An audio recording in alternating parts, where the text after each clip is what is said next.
10 गो यार रे। भैया के साली बहुते छिनार रे, भौजी के बहिन बहुते छिनार रे।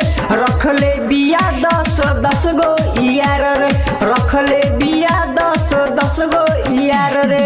भैया के साली बहुते छिनार रे, भौजी के बहिन बहुते छिनार रे। रखले बिया 10 गो यार रे, रखले बिया 10 गो यार रे, रखले बिया 10 गो यार रे।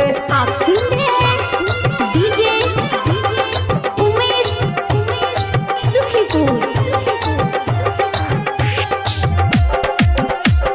नया नया लइकन से बारी उहो फसल, देखी के बुढ़बो के दिलबे में धसल। नया नया लइकन से बारी उहो फसल, देखी के सबके दिलबे में धसल। रोज रोज अपना उ करे स्माइल रे, रोज रोज अपना उ करे स्माइल रे।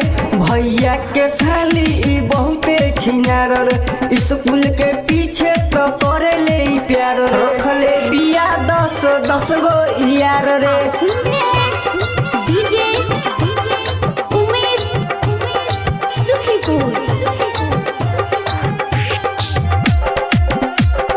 गायक सुमित ओकरा लाइन मारई हो, दिने दिने ओकरा फाइन मारई हो।